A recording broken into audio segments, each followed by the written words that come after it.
ስለመሲሁ ሲወራ ደስ ይልሻል?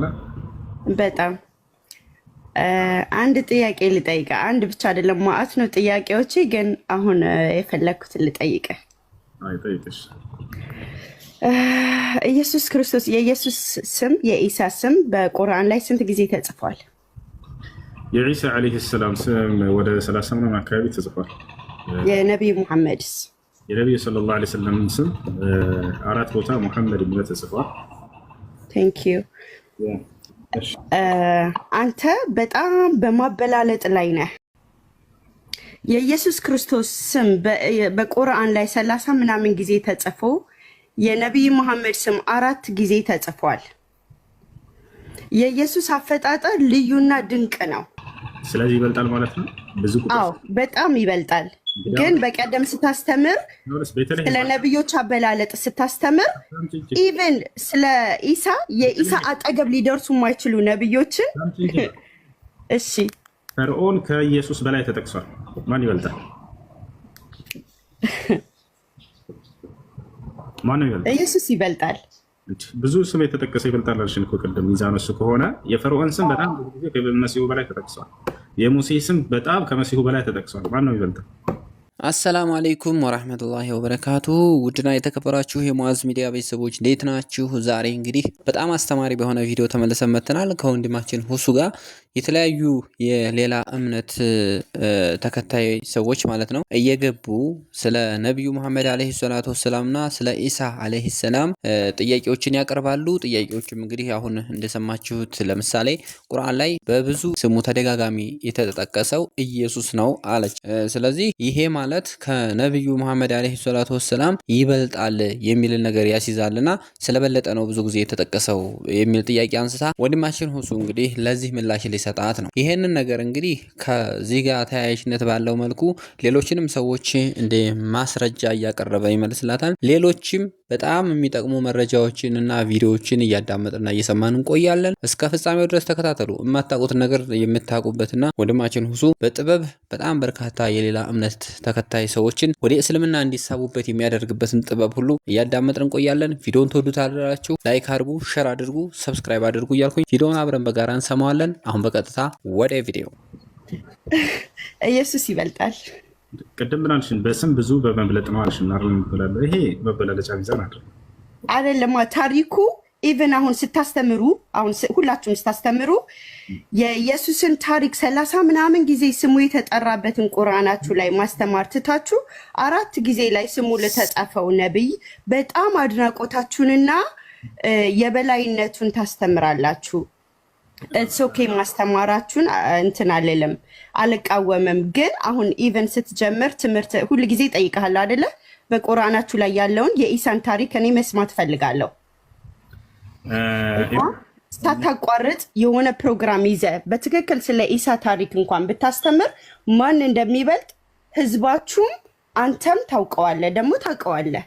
መብለጡ ላንቺ ምንድን ነው የሚሰራልሽ? ቤተልሔም ከይቅርታ ጋር በቀደም ስታስተምር ስለ ነቢይ አበላለጦች ስታስተምር እንደ ነቢዩ መሐመድ ያለ የለም አልክ። ነቢዩ መሐመድ ከኢየሱስም ይበልጣል አልክ።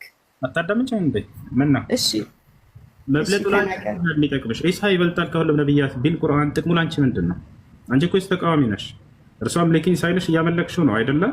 አንቺ የምትወጂው ከሆነ ውዴታሽ ለመግለጽ ከሆነ እንዲህ እየተናገርሻለሽ ያላዘዘውን ትእዛዝ ለምን ትከታያለሽ? አምልኪኝ ብሎ አንድ ቦታ ላይ ተናግሯል መሲሁ። መልሽ እኔ ህይወትም መንገድም ነኝ ብሏል። በሱ በኩል የሄደ ብቻ ነው ጻድቅ የሚደርሰው። አሁን በእናንተ አስተሳሰብ አላለም፣ ግን የኔን መንገድ ተከተሉ ብሏል። ነገር ግን አንቺ የእሱን መንገድ እየተከተልሽ አይደለም። የእሱን መንገድ እየተከተልኩ ነው። እሱ መንገድ መካከል አምልኩኝ የሚል መንገድ ነበረው መሲሁ እኮ አላለም። አሁን እኮ የምነግርህን ወደ ሌላ እየቀየርከው ነው። እሱ ጥያቄ ላይ እንመጣለን። ግን በቀደም ስለተናገርከው ከነቢያቶች ማበላለጥ ስታስተምር ነቢዩ መሐመድ ከኢሳም ይበልጣል አልከኝ ስጠይቀህ ትዝ ይልሃል? እሺ መልሱን ምን አልኩኝ? ከዛ በኋላ እኮ አላህ መርጧቸዋልና ነቢዩ ይበልጣሉ አልከኝ። እንደሱ አላልኩም። እሺ ንገረኝ። አዳምጫ ለምንድን ነው የበለጡት ወደሚለው እንምጣ። እሺ ለምንድን ነው የበለጡት? قال النبي صلى الله عليه وسلم فضلت على الأنبياء من قبل ب5 كانت الأنبياء من قبل ترسل إلى قومها خاصة فأرسلني الله إلى الناس كافة كقدمتنا كألفت نبيات بلتعله بلو سيناقروا النبي صلى الله عليه وسلم يألفت نبيات لأن كوابينا لهزباتهم نبرس الله كوي نبرت لم تاكل مسيحون إسرائيل وقدني يتلاك من ማስረጃ አለህ? ነብይ መሐመድ ለዓለም ሁሉ እንደተላኩ ነብይ መሐመድ ለሳዑዲ ብቻ እንደተላኩ ነው የምናውቀው እኛ። ለዓለም ነው ማስረጃ ላሳይሽ። ወማ አርሰልናከ ኢላ ረሕመተን ሊልዓለሚን ይላል አላህ። የነብያት ምዕራፍ ላይ ምን ይላል? ነብያትን እየጠቀሰ አንተን ደግሞ ለዓለማት ህዝብ የላኩህ እያለ ቃል በቃል ይናገራል። ላሳይሽ መሰለኝ። በአይንሽ ማየት ትፈልጋለሽ? አይ ችግር የለም ተናገር። በሌላ ቦታ ላይ ምን ይላል? ወማ አርሰልናከ ኢላ ካፈተን ሊናስ በሺረን ወነዚረን ወላኪነ አክሰረ ናስ ላ ያዕለሙን ይላል። አንተ ደግሞ አጠቃላይ ለሰዎች ሁሉ ነው የላኩህ እያለ ይነግራቸዋል። በሱረቱል አዕራፍ ላይ ምን ይላል? ቁል ያ አዩሃ ናስ ኢኒ ረሱሉላሂ ኢለይኩም ጀሚዐን አለዚ ለሁ ሙልኩ ሰማዋቲ ወልአርድ ይላል። ሙሐመድ ሆይ ለሰዎች እንዲበላቸው እኔ አጠቃላይ ለሰዎች ሁሉ ለእናንተ የተላኩኝ አላህ መልክተኛ ነው ይበላቸው ይላል። ስለዚህ ነብዩ ሰለላሁ ዐለይሂ ወሰለም ለዓለማት ህዝብ ነው የተላኩት። እሺ ለዛ ነው ከኢየሱስ የሚበልጡት ማለት ነው። አዎ ለአንድ ሰፈር የተላከ ነብይና ለአንድ አካባቢ የተላከ ነብይና ለዓለም የተላከ ነብይ እኩል አይደለም። ኃላፊነታቸውም እኩል አይደለም። ይሄ ስንል ግን እኛ ወላሂ ላዚም መሲሁን በጣም ነው የምንወደው፣ በጣም የምናከብረው። መሲሁ በነገር አውቃለሁ ግን እሺ ነቢዩላህ ዒሳ ዓለይሂ ሰላም በልባችን ውስጥ በጣም ትልቅ ቦታ ያለው ነብይ ነው። እኛ ሁሉንም ነብያት ነው የምንወደው። እንደው ይሄን ማበላለጥ የሚለው ስንጠየቅ ጊዜ የምናነሳው ነገር እንጂ እኛ እኮ ይበልጣሉ ብለን እንዲህ የምንፎክርበት ነገር አይደለም። ሁሉም ነብያት በልባችን ውስጥ ትልቅ ቦታ አላቸው። በጣም እንወዳቸዋለን፣ በጣም እናከብራቸዋለን። መሲሁ በተለይ መሲሁ ከአምስቱ ኡሉል ዐዝም የሚባል መጠሪያ ያላቸው ነብያት አሉ። ከነዚያ መካከል እኮ ነው መሲሁ ያስተማራት ጥቂት ዓመት ሆና ሳለች ደረጃው ግን በጣም ላቅ ካሉት ነብያት መካከል አድርጎታል አላህ ሱብሓነሁ ወተዓላ። ነቢዩላህ ዒሳ ዓለይሂ ሰላም 3 ዓመት ነው ያስተማረው በዚህ ምድር ላይ ተመልከቱ። ነገር ግን በዚህ 3 ዓመት ማንም ብዙ ዓመት የቆዩ ነብያት ያልሰሩትን ታላቅ ስራ ሰርቶ ነው የሄደው። ሁሌ አስተምሮቱ ስለ አምላኩ ነበር። ለአምላኩ በጣም ቀናተኛ ነበር መሲሁ። ሙሉ ቁርአን ላይ መተሽ እሱን አስተምሮ እንደው አውጥተሽ ብታያቸው ስለ አምላኩ ብቻ ነበር የሚሰብከው። የሚገርማችሁ እሱን ነው አሁን አንተ እንድታስተምረን የምፈልገው፣ በአንተ አፍ እንድሰማው የምፈልገው። ታሪኩ ቁርአን ላይ ያለውን ስለ ኢየሱስ ታሪክ እንድታስተምር እፈልጋለሁ። ወላሂ ሁሌ እናገራለሁ። ምናልባት አንቺ ዛሬ ሊሆን ይችላል የመጣው እንጂ ምን ሁል ጊዜም ካለሽ አጋጣሚ ሰዓታችን ስለሚለያይ አሁን እኔ ሲነጋ አሁን ነው የገባሁት። ሌሊቱን ሙሉ ስታስተምር አድረህ ሊሆን ይችላል። ያውቃል። ስለ መሲሁ ሳስተምር ነው በጣም ስሜታዊ የምሆነው። እንደው ገብታችኋል። የሌሎች ነብያቶች ታሪክ ስታዩት ከግል ህይወታቸው ጋር የተያያዘ በጣም ጠቃሚ ትምህርትን የምታገኙበት ሆኖ ሰለላሁ ዐለይሂ ወሰለም ሴት ልጅ ውደዷት፣ አክብሯት፣ ግን አትመኗት ብለዋል የሚል ነው። ስለዚህ ልታብራራልኝ ትችላለህ ወይ? ሁለተኛው ደግሞ ሴት ልጅ ሀላል ማድረግ ትችላለች የሚለው። ውደዷት፣ አክብሯት፣ አትመኗት አላሉም ነብዩ ሰለላሁ ዐለይሂ ወሰለም። እንደዚህ አላሉ። እሺ የተከራከረ ልጅ ሰርባ አረግለት አልመጣልኝ ብሎ ነው። እሺ ተብራርቶልኛል። በጣም ይወዷቸው ነበር። አትመኗት፣ በጭራሽ አትመኗት ብለዋል። ውድ ቤተሰቦች እንግዲህ እንደምትሰሙት ነው። በጣም የሚገራርሙ የሆኑ ጥያቄዎች ይነሳሉ። እነዚያን ሁሉ እንግዲህ እስከ ምላሻቸውና መረጃ በመደገፍ እውነት ነው ውሸት ነው እስከሚለው ድረስ እንግዲህ እየለየልን ይገኛል ወንድም ሁሱ ማለት ነው። እና አሁንም እየተነሳ ያለውን ጥያቄ እየሰማችሁት ነው። ሴት ልጅ ውደዷት አክብሯት ብሎ ሲያበቁ ነገር ግን እንዲያታምኗት፣ ይሄ ማለት መልእክቱ በጣም ሌላ ነው። እና እንደነዚህ አይነት አወዛጋቢ የሆኑ ጥያቄዎች እና ለምሳሌ አንድ ሰው ተነስቶ ይህን አይነት ጥያቄ ቢጠይቃችሁ እንደዚህ ብለዋል እኮ ረሱል ዐለይሂ ሰላቱ ወሰላም ቢላችሁ የማታውቁ ከሆነ ብለው ይሆን እንዴ ምናምን አይነት ጥርጣሬ ውስጥ የሚያስገባው ነገር ግን እንደዚህ አይነት ቪዲዮዎች የምታዳምጡ ከሆነና መረጃ የምትይዙ ከሆነ ያው አለመሆኑንና ውሸት መሆኑን ልታውቁት ትችላላችሁ። እና ይቺ እህታችን አሁን ያነሳችውን ጥያቄ ወንድማችን ሁሱ ይመልስላታል። እውነት ነው ውሸት ነው የሚለውን እንሰማለን። ሌሎችንም እያዳመጥን ቆያለን። አሁንም ቪዲዮ ላይክ አድርጉ፣ ሼር አድርጉ። እንደዚህ አወዛጋቢ የሆኑ መረጃዎችና ቪዲዮዎች በጣም በጥንቃቄ ልታዳምጧቸውና ለሌሎች ለማያውቁ ሰው ልታደርሷቸው ይገባል እያልኩኝ አሁንም ቪዲዮውን ሰምተነው እንገናኝ። ወደ ቪዲዮ። ክርስቲያን ነው? አረ ሙስሊም ነው። በቃ አለባካ ለማወቅ ነው እንደዚህ ያለው ነቢያችን ሰለላሁ ዐለይሂ ወሰለም። እንደዛ ረጋ በይት አንድ ቀስ ዝግ በይ። እሺ አዳ እና ነቢያችን ሰለላሁ ዐለይሂ ወሰለም እንደዛ አላሉም። ቢሉ ኖሮ ለሚስቶቻቸው ሚስጥርን ሁሉ ባላካፈሉ ነበር። አንድ ነገር አይቀራቸውም። ነቢ ሰለላሁ ዐለይሂ ወሰለም ለእነ አይሻ ሲያስተምሯቸው እና አይሻም ይሄ ሚስጥር ነውና እንደብቃለን አላሉ። ነቢዩ ሰለላሁ ዐለይሂ ወሰለም በህይወታቸው የሚደበቅ ስራ የላቸውም። ሁሉ ነገራቸው ነቢያችን ሰለላሁ ዐለይሂ ወሰለም ትምህርት ነውና ለትውልድ ያን ሁሉ ሰሓቦቻቸው ከሴቶች የማይተው ሚስቶቻቸው ዘግበውልናል። ሌላኛው የሁለተኛው ጥያቄሽ ምንድን ነው? ሴት ልጅ ሀላል ማድረግ ትችላለች የሚል። ሴት ልጅ ማረድ ትችላለች ወይ? ሀላል ማድረግ ትችላለች ወይ? አዎ ትችላለች። ማስረጃ ነቢያችን ሰለላሁ ዐለይሂ ወሰለም በዘመናቸው አንድ ሰሃባ ነበር። የሰሃባ ሴት አገልጋይ ነበረች።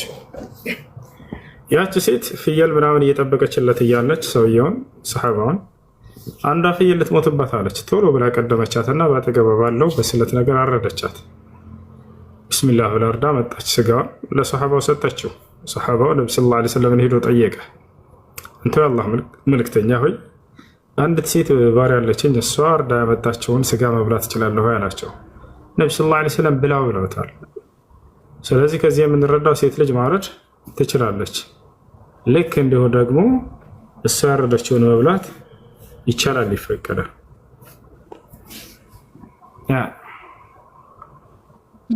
እሺ ጀዛኩሙላህ ኸይር። ወያክ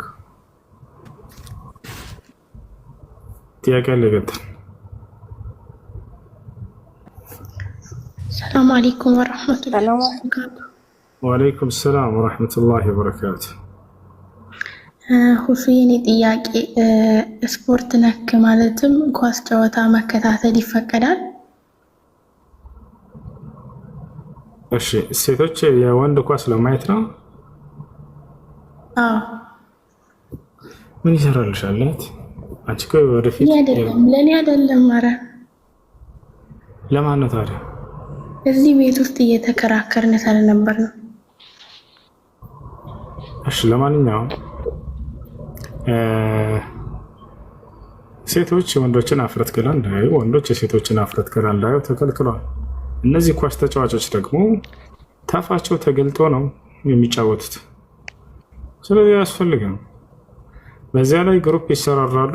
በዚያ ላይ ቁማር ቢጫወቱበት ከሆነ በመካከላቸው ጸብን የሚፈጥር ከሆነ የሶላት ጊዜያቸውን የሚያሳልፉበት ከሆነ ይህ ሁሉ ኳስን ማየት ሐራም የሚያደርጉ ነገራቶች ነው። ብዙ የኳስ ደጋፊዎች አይታችሁ ከሆነ ስሜታዊ ይሆናሉ። ከዚያ ልክ አዛን እየተባለ አይሰሙም። አንድ ይህን ጨርሻ ያለው ይላሉ። የአሱር ሶላት ያሳልፋሉ፣ ወይ የመግሪብ ሶላት ወይ የዒሻ ሶላት። የፈለገ ቢሆን እንደው ኢማኑ ጠንካራ የሆነ ሰው ካልሆነ በስተቀር በዚያ ሰዓት አቋርጦ የሚወጣ የለም። እንዴት አወቀው ስሜቱን ካላችሁ የማንቸስተር ዩናይትድ ደጋፊ ነበርኩ እና አይ እዚህ ቤት ውስጥ ነው ተሰብስበው የሚያዩት። እንደዚህ ቁማር ምናምን የለውም። ቤት ውስጥ ነው ተሰብስበው የሚያዩት። በረንዳ ላይ መስሎኝ አይደል? እሺ ለማንኛውም አንደኛ የሶላትን ጊዜ የሚያሳልፉ ከሆነ፣ ሁለተኛ በዚያ ኳስ ተጫዋቾች የኔ ቡድን ካሸነፈ እና የአንተ ቡድን ካሸነፈ ብለው ቁማር የሚያያዙበት ከሆነ፣ ሶስተኛ በመካከላቸው ጸብን የሚፈጥር ከሆነ አንዱ ሌላውን ሲደግፍ ጊዜ፣ አራተኛ በዚያ ላይ እነዚህ ኳስ ተጫዋቾች አፍረት ገላቸውን ገልጠው የሚያሳዩ ከሆነ ያ ማለት የሰውነት ክፍላቸው ታፋን ይመስል። በዑለሞች መካከል ኺላፍ ቢኖረው ግማሽ ዑለሞች ነቢያችን ሰለላሁ ዐለይሂ ወሰለም ታፋቸውን ሸፍነው ያሉት ለሶላት እንጂ ለሌላው አይደለም። ስለዚህ ወንድ ልጅ ያ ለሶላት እንጂ እንዲሸፍን የታዘዘው ከዛ ውጭ ግዴታ አይደለም ያሉ አሉ። ሌሎች ደግሞ አይ በሶላትም ከሶላትም ውጭ ግዴታ ነው ያሉ አሉ። ኺላፉ ለመውጣት ሰብ ሲባል ያንን ቢተውት መልካም ነው። እንዳጠቃላይ አሁን ከተናገርኩት መስፈርቶች የራቀ ከሆነ ችግር የለውም። አይ ነገር ግን ጊዜያቸውን በዚህ አታባክሩ። ምንም አይሰራላቸውም። እዚያ ፈረንጅ ለተራገጠው እናንተ እዚህ የእንትና ደጋፊ ነኝ ምናምን ትባባላላችሁ። ይልቁንስ ጊዜያቸውን ተጠቀሙ ወንድሞች። አሁን እናንተ ሰብሰብ ብላችሁ ኪታብ ብትሞትሉስ፣ የሆነ ኪታብ ቀርታችሁ ሰፈር ሄዳችሁ ቤታችሁ ተመልሳችሁ ይህንን ቃል እንትን ብትሉ ብትሞጣጠሉ ብትተዋወሱ እውቀትን እንትን ትላላችሁ። ወደፊት ልጆቻችሁን በምትወልዱ ጊዜ ገራሚ አድርጋችሁ ታሳድጓቸዋላችሁ። ያ ይሻላችሁ፣ መቅራት አይሻላችሁ? በልጅነት ጊዜያችሁ ቤት ተሰባስባችሁ በጣም ከሆነ ደስ የሚል ጥያቄ ህፃን እንደነበርን ከክርስቲያኖች ጋር ቤተክርስቲያን እንዲሁም ደግሞ እነሱ ሲሳለሙ ሰለም ነበር አብራቸው ማለት ነው።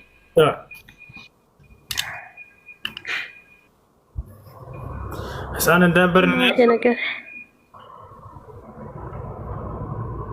ፊት ነው ማለት ከብዙ ክርስቲያኖች ናቸው ጓደኞቼ። ህፃን ቤተክርስቲያን ማብራቸው ብዙ ጊዜ ሄድ ነበር። ህፃን እያላችሁ ከ10 ዓመት በታች ባላችሁበት ወይ ነው ለአቅመ አዳም ለአቅመ ሔዋን ሳትደርሱ ህፃን እያላችሁ የተፈጠረን ነገር አላህ ሱብሓነሁ ወተዓላ በዛ ይጠይቃቸው። ከዚያ በኋላ በዲናቸው ላይ ቀጥ እስካላቸው ድረስ ነቢያችን ሰለላሁ ዐለይሂ ወሰለም ሩፊዐ አልቀለም ዐን ሰላስ ዐን ሰጊር ሐታ ብለዋል።